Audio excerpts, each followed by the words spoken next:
तो दोस्तों आज तारीख हो गई है 30 अगस्त 2023 की, साथ ही में दिन है बुधवार का। तो आइए बिना देर किए फटाफट से जानते हैं आज की ताज़ा खबरें और मुख्य समाचार। तो देखिए आज के मुख्य समाचार की पहली बड़ी खबर, घरेलू गैस सिलेंडर आज से हुआ 200 रूपए सस्ता। वहीं उज्ज्वला योजना वाले सिलेंडर पर अब कुल 400 रूपए की छूट मिलेगी। जी हाँ, केंद्र सरकार ने अभी हाल ही में बीते मंगलवार शाम को घरेलू गैस सिलेंडर यानी कि 14 किलो 200 ग्राम वाले सिलेंडर के दामों में 200 रूपए की कटौती की। इसके साथ ही अब दिल्ली में इसकी कीमत 1103 रूपए से घटकर 903 रूपए हो गई है। वहीं ये भोपाल में 908 और जयपुर में 906 रूपए की हो गई है। जानकारी के मुताबिक ये नई कीमत आज 30 अगस्त यानी कि रक्षाबंधन के दिन से लागू हो रही है। इसके बारे में केंद्रीय मंत्री अनुराग ठाकुर ने कहा कि ओणम और रक्षाबंधन के त्योहार पे दाम घटाकर पीएम मोदी ने बहनों को बड़ा तोहफा दिया है। वहीं केंद्रीय मंत्री अनुराग ठाकुर ने ये भी कहा कि सरकार 75 लाख नए उज्ज्वला कनेक्शन बांटेगी। दोस्तों इस साल 5 राज्यों में होने वाले विधानसभा चुनावों से पहले सरकार का ये कदम काफी मायने रखता है। वैसे आप नहीं जानते हैं तो आपको बता दें, राजस्थान में कांग्रेस ने इसी साल 1 अप्रैल से बीपीएल परिवारों को केवल 500 रूपए में गैस देने की योजना लागू कर दी थी। वहीं मध्य प्रदेश में भी कांग्रेस ने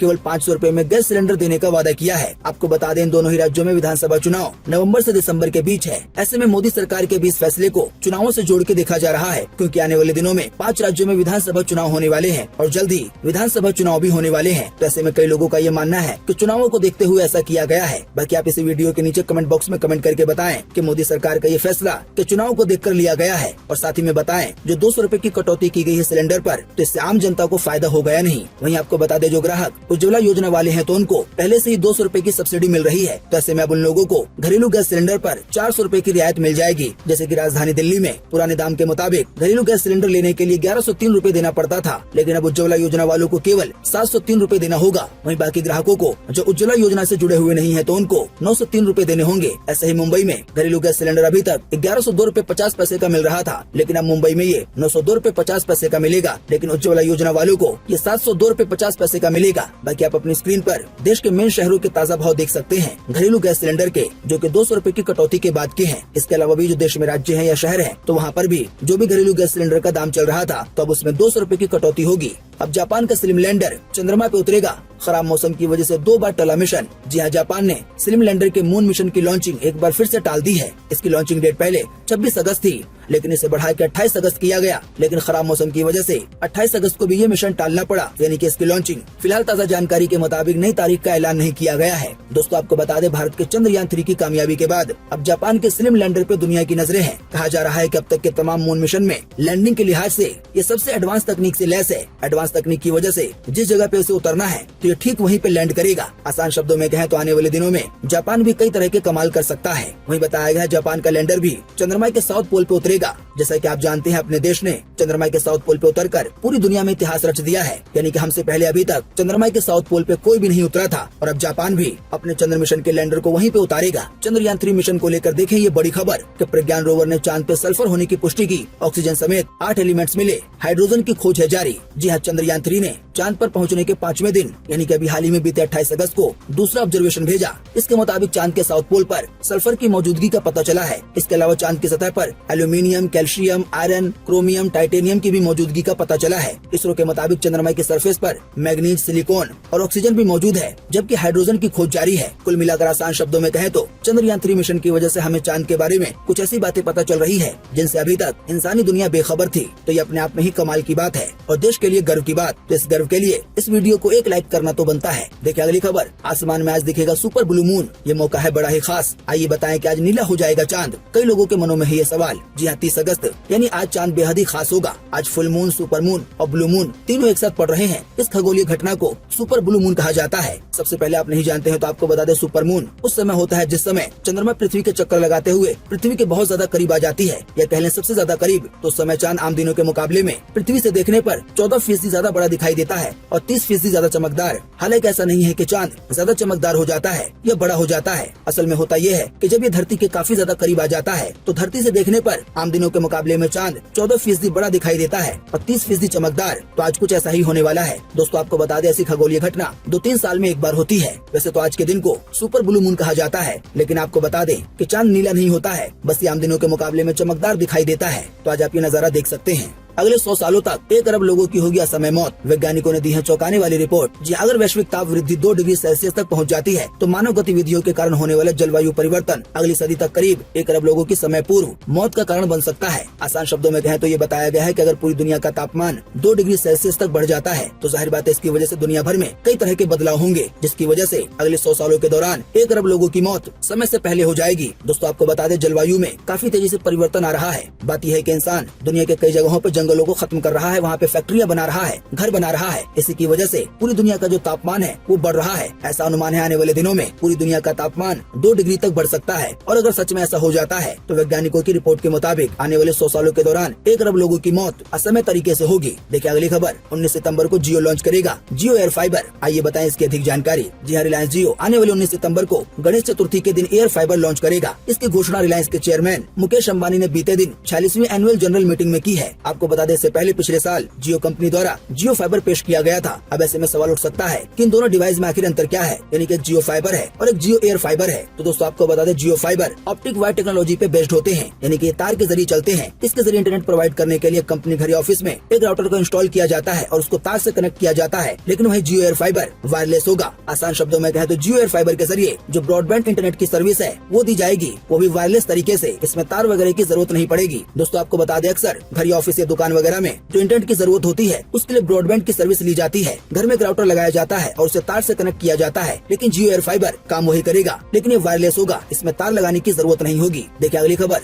जिस डिपो पर कभी खुद कंडक्टर थे वहीं पहुंचे रजनीकांत। सरप्राइज विजिट कर सबको हैरान कर दिया। जी हाँ, साउथ के सुपरस्टार रजनीकांत इन दिनों अलग अलग जगहों पे टूर कर रहे हैं। इसी कड़ी में अभी हाल ही में मंगलवार को वो बेंगलुरु बस डिपो पर सरप्राइज विजिट देने पहुंचे। खास बात यह है कि ये वही बस डिपो है जहां पे कभी एक समय में रजनीकांत खुद भी कंडक्टर का काम कर चुके हैं। देखिए अगली खबर, न्यूजीलैंड में भी शुरू हो सकती है यूपीआई पेमेंट सर्विस। आइए बताएं अधिक जानकारी। जी हाँ, भारत और न्यूजीलैंड के बीच जल्दी यूपीआई के जरिए पेमेंट की सुविधा शुरू हो सकती है। इसके लिए भारत के ट्रेड और कॉमर्स मिनिस्टर पीयूष गोयल और न्यूजीलैंड के मिनिस्टर डेमियन ओ कॉर्नर के बीच द्विपक्षीय बैठक के दौरान बातचीत हुई है। इस बात की जानकारी कॉमर्स मिनिस्ट्री ने अभी हाल ही में बीते मंगलवार को खुद दी है। मंत्रालय की ओर से जारी बयान में कहा गया है कि दोनों मंत्रियों ने यूनिफाइड पेमेंट इंटरफेस यानी यूपीआई के शुरू करने के लिए बातचीत की है। आसान शब्दों में कहें तो आने वाले दिनों में अगर सहमति बन जाती है तो फिर यूपीआई के जरिए न्यूजीलैंड में भी पेमेंट की जा सकेगी। इसका सबसे ज्यादा फायदा उन लोगों को होगा जो न्यूजीलैंड घूमने जाते हैं या जो इंडिया के लोग न्यूजीलैंड में रह रहे हैं, तो वो लोग वहाँ पर भी यूपीआई के जरिए आसानी से पेमेंट कर पाएंगे और न्यूजीलैंड से इंडिया बड़ी ही आसानी से पैसा भेज पाएंगे। देखिए अगली खबर, दिल्ली में G20 समिट से पहले लंगूर के कटआउट लगे। बंदरों को भगाने के लिए लंगूर जैसी आवाज निकालने वाले एक्सपर्ट भी तैनात किए गए। जी हाँ, दिल्ली में G20 समिट के दौरान बंदरों को दूर रखने के लिए लंगूर के कटआउट लगाए जा रहे हैं। हर कटआउट के साथ एक व्यक्ति को तैनात किया गया है जो लंगूर की आवाज निकालने में एक्सपर्ट है। बात यह है कि दिल्ली में 9-10 सितंबर को G20 का शिखर सम्मेलन होने जा रहा है। इसमें अमेरिका के राष्ट्रपति जो बाइडेन, चीन के राष्ट्रपति शी जिनपिंग, ब्रिटेन के प्रधानमंत्री ऋषि सुनक समेत कई और देश के बड़े बड़े नेता आएंगे, जैसे कि राष्ट्रपति या प्रधानमंत्री। जाहिर बात है ऐसे में इनकी सुरक्षा काफी जरूरी है। इससे पहले हम आपको कई बार बता चुके हैं कि इसी सम्मेलन की वजह से लगातार 3 दिन दिल्ली के कुछ मेन हिस्से बंद रहेंगे। वहाँ पे किसी को भी जाने नहीं दिया जाएगा। जाहिर बात है ऐसा इसलिए किया जा रहा है ताकि जो देश के बड़े बड़े मेहमान आ रहे हैं उनको सफर करने में या कहीं पहुँचने में आसानी हो और वो सुरक्षित रहें। इसी कड़ी में ये खबर आई है कि जहाँ पे G20 शिखर सम्मेलन होने वाला है तो जहाँ जहाँ पर भी बंदर पाए जाते हैं, खास करके जहाँ पे बंदरों की आबादी बहुत ज्यादा है, तो वहाँ पर लंगूर की आवाज निकालने वाले एक्सपर्ट तैनात किए गए हैं। जाहिर बात है बंदर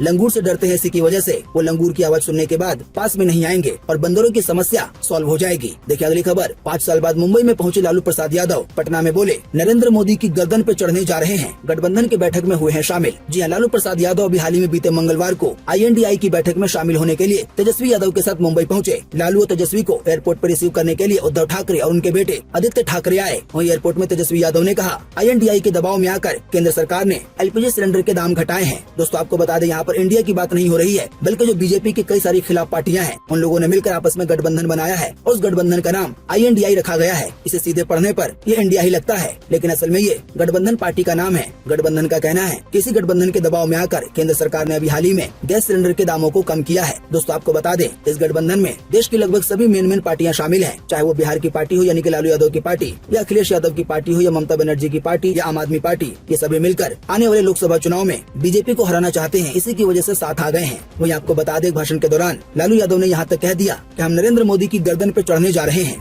देखिए अगली खबर, रक्षाबंधन से पहले ही मिली मुफ्त सवारी, आज भी फ्री में बस सेवा देगी रोडवेज की लारी, बच्चे भी कर सकते हैं फ्री में यात्रा। जी हां, भाई की कलाई पर प्यार के बंधन को मजबूत करने के लिए अंबाला डिपो ने बीते मंगलवार को ही सरकार की हिदायतों के अनुसार दोपहर 12 बजे से निःशुल्क सेवा शुरू कर दी। न केवल सरकारी बसों ने बल्कि अंबाला सहकारी परिवहन समितियों की बसों ने भी बहनों के लिए एकदम निःशुल्क सेवा बीते मंगलवार से ही शुरू कर दी है। कुल मिलाकर आसान शब्दों में कहें तो रक्षाबंधन के मौके पर हरियाणा में महिलाओं के लिए और जिन बच्चों की उम्र 15 साल या फिर इससे कम है उनके लिए बस की सेवा रक्षाबंधन के मौके के लिए फ्री कर दी गई है। बीते रोज 12 बजे से ही आज भी इसका फायदा उठाया जा सकता है। देखिए अगली खबर, गेटी गैलेक्सी में सुबह 6 बजे दिखाई जाएगी जवान मूवी। 51 साल पुराने थिएटर में पहली बार होगा ऐसा। वहीं बुर्ज खलीफा पर जवान मूवी का ट्रेलर लॉन्च करेंगे शाहरुख खान। जी हां, शाहरुख खान की जवान मूवी को लेकर ये बड़ी खबर आ रही है। जानकारी के मुताबिक शाहरुख खान की मूवी जवान का ट्रेलर पठान मूवी की तरह बुर्ज खलीफा पे दिखाया जाएगा, यानी कि दुनिया की सबसे बड़ी बिल्डिंग पर। वहीं अभी हाल ही में ये भी कहा गया है कि जवान मूवी का ट्रेलर जल्दी रिलीज किया जाएगा। आपको बता दें, बहुत सारे शाहरुख खान के फैंस फिल्म जवान मूवी का और इससे पहले इसके ट्रेलर का बेसब्री से इंतजार कर रहे हैं। देखिए अगली खबर, 100% एथेनॉल पे चलेगी Toyota Innova high cross, Nitin Gadkari ने किया अनवील। आइए बताएं अधिक जानकारी। जी हां, केंद्रीय सड़क परिवहन और राजमार्ग मंत्री नितिन गडकरी ने बीते रोज 100% एथेनॉल फ्यूल पे चलने वाली Toyota Innova Hycross car unveil की। आपको बता दें, ये कार दुनिया की पहली electric fat flex fuel vehicle का प्रोटोटाइप है। इसे BS6 स्टेज 2 के नॉर्म्स के अनुसार डेवलप किया गया है। ये कार हाइब्रिड सिस्टम के लिए एथेनॉल फ्यूल से 40% इलेक्ट्रिसिटी जनरेट कर सकती है। वही एथेनॉल की कीमत करीब 60 रुपए लीटर है, जो कि पेट्रोल की तुलना में काफी सस्ता है। दोस्तों, आप नहीं जानते हो तो आपको बता दें, एथेनॉल एक तरह का फ्यूल है। हालांकि आपको बता दें, ये फ्यूल जमीन वगैरह से नहीं निकलता है, बल्कि इसे कई तरह के खाद्य पदार्थों से बनाया जाता है, जैसे कि गन्ना वगैरह से। इसी की वजह से इससे प्रदूषण भी ज्यादा नहीं होता है और ये आम पेट्रोल के मुकाबले में सस्ता होता है। वैसे आप नहीं जानते हो तो आपको बता दें, अभी भी अपने देश के अंदर कई जगहों पे पेट्रोल में 10% या फिर 20% एथेनॉल मिलाया जाता है। सरकार का लक्ष्य है कि आने वाले दिनों में एथेनॉल की मात्रा बढ़ाई जाए ताकि पेट्रोल सस्ता हो सके और जो पेट्रोल से प्रदूषण होता है वो भी कम हो सके एथेनॉल की वजह से। वैसे आपको बता दें, दुनिया में कई देश ऐसे हैं जहाँ पर पेट्रोल में 50% या फिर इससे भी ज्यादा एथेनॉल मिलाया जाता है। फिलहाल ताजा जानकारी है कि इनोवा की ओर से जो हाईक्रॉस नाम की गाड़ी लॉन्च की गई है या अनवील की गई है, तो ये 100% एथेनॉल पे चल सकती है। अब आप खुद ही अंदाजा लगा सकते हैं कि 1 लीटर पेट्रोल 100 रुपए में मिलता है, वहीं आपको एथेनॉल केवल 60 रुपए में मिल जाएगा। लगभग आधे का फर्क है। आसान शब्दों में कहें तो अगर आने वाले दिनों में इस तरह की गाड़ियां कामयाब हो जाती हैं इंडिया के अंदर, तो फिर कार से सफर करना पेट्रोल के मुकाबले में काफी आसान हो जाएगा और सस्ता भी। देखिए अगली खबर, उत्तर पश्चिम भारत में कमजोर पड़ा मानसून यानी कि बारिश का मौसम। वहीं पूर्वोत्तर और दक्षिण में 5 दिन होगी भारी बारिश। जी हां, दक्षिण पश्चिम मानसून और उत्तर पश्चिम भारत में कमजोर पड़ने लगा है। हालांकि पूर्व उत्तर भारत और दक्षिण प्रायद्वीप क्षेत्र में अगले 5 दिन भारी बारिश होने की संभावना है। इस दौरान आंध्र प्रदेश के कई जिलों में भारी बारिश और देश के अन्य हिस्सों में हल्की बारिश हो सकती है। अब दोस्तों, बारिश की बात चली है तो आइए आपको फटाफट से बताते हैं कि आज 30 अगस्त 2023 को देश भर में कैसा रहेगा मौसम का हाल। स्काईमेट वेदर ने जारी किया है मौसम का पूर्वानुमान। तो स्काईमेट वेदर के अनुसार अगले 24 घंटों के दौरान अंडमान निकोबार द्वीप समूह में, केरल में और लक्षद्वीप में हल्की से मध्यम बारिश के साथ कुछ स्थानों पर भारी बारिश की संभावना है। इसके अलावा तमिलनाडु में कुछ स्थानों पर हल्की से मध्यम बारिश हो सकती है आज। इसके अलावा पूर्व उत्तर भारत, उप हिमालय पश्चिम बंगाल, सिक्किम, हिमाचल प्रदेश, उत्तराखंड, कर्नाटक, आंध्र प्रदेश, विदर्भ, कोंकण और गोवा, साथ ही में मध्य महाराष्ट्र, बिहार और झारखंड और उड़ीसा में भी 1-2 स्थानों पर आज हल्की बारिश हो सकती है। लेकिन इसके अलावा हरियाणा, दिल्ली, उत्तर प्रदेश, गुजरात और राजस्थान में मौसम पूरी तरह से सूखा बना रहेगा। देखिए अगली खबर, एक ही दिन में 2 फ्लाइट्स के इंजन हुए हवा में बंद। दोनों ही इंडिगो कंपनी के प्लेन थे। हालांकि पायलटों ने कराई सेफ लैंडिंग। इस बारे में कंपनी ने बताया कि टेक्निकल इशू आ गया था। जी इंडिगो की 2 फ्लाइट के इंजन हवा में बंद होने का मामला सामने आया है। जानकारी के मुताबिक केवल एक ही दिन में 2 हवाई जहाज के इंजन हवा में ही बंद हो गए। लेकिन अच्छी बात यह है कि हर हवाई जहाज में कम से कम 2 इंजन होते हैं, तो एक इंजन खराब हो जाने की वजह से भी या बंद हो जाने की वजह से भी हवाई जहाज एक इंजन पर आसानी से उड़ सकता है। लेकिन इसके लिए पायलट सूझबूझ वाले होने चाहिए। तो बीते रोज भी ऐसा ही हुआ। इंजन बंद होने के बाद पायलटों ने अपनी सूझबूझ से फ्लाइटों की सेफ लैंडिंग करा दी। देखिए अगली खबर, केंद्र सरकार बोला जम्मू कश्मीर को यूनियन टेरिटरी बनाने का फैसला है अस्थायी यानी कि टेम्पोररी। तो सुप्रीम कोर्ट ने इस पर पूछा, चुनाव कब कराओगे, राज्य बनाने की क्या है टाइमलाइन। जी जम्मू कश्मीर से आर्टिकल 370 को खत्म करने के खिलाफ दाखिल याचिकाओं पर सुप्रीम कोर्ट में अभी हाल ही में बीते 29 अगस्त को 12वें दिन सुनवाई हुई। इस दौरान केंद्र सरकार ने कोर्ट को बताया कि जम्मू कश्मीर को 2 अलग यूनियन टेरिटरी में बांटने का कदम केवल अस्थायी है यानी कि टेम्पोररी है। लद्दाख केंद्र शासित प्रदेश ही रहेगा, लेकिन जम्मू कश्मीर को जल्द ही फिर से राज्य बना दिया जाएगा। आसान शब्दों में कहें तो केंद्र सरकार ने कहा है कि आने वाले दिनों में जो जम्मू कश्मीर है उसको भी आम राज्य की तरह बनाया जाएगा और वहाँ पर भी चुनाव होंगे। तो इसी पे कोर्ट ने कहा कि आप उसे राज्य कब बनाएंगे, उसके टाइमलाइन बताएं और चुनाव कब होगा। देखिए अगली खबर, शाहरुख खान की मूवी जवान का गाना नॉट रमैया वस्तमैया हुआ रिलीज। नाइट क्लब में नयनतारा के साथ डांस करते दिखे शाहरुख खान। छैया छैया का हुक स्टेप भी किया। देखिए अगली खबर, रक्षाबंधन के दिन दिल्ली मेट्रो ने दिया खास तोहफा। त्योहार पर मेट्रो में सफर करना होगा आसान। जानकारी के मुताबिक दिल्ली मेट्रो ने रक्षाबंधन के मौके पे भीड़ ज्यादा ना हो और आसानी से लोग सफर कर सके, इसके लिए मेट्रो ट्रेन के फेरे बढ़ा दिए हैं। तो दोस्तों उम्मीद करते हैं कि आज की इस वीडियो से आपको काफी कुछ जानकारी मिली होगी। हम बस इसके बदले में आपसे इतना ही चाहते हैं कि आप इस वीडियो को लाइक कर दें और शेयर कर दें, क्योंकि आपका लाइक और शेयर करना ही होता है हमारी मेहनत का फल। वीडियो देखने के लिए आपका बहुत बहुत धन्यवाद। Thanks for watching.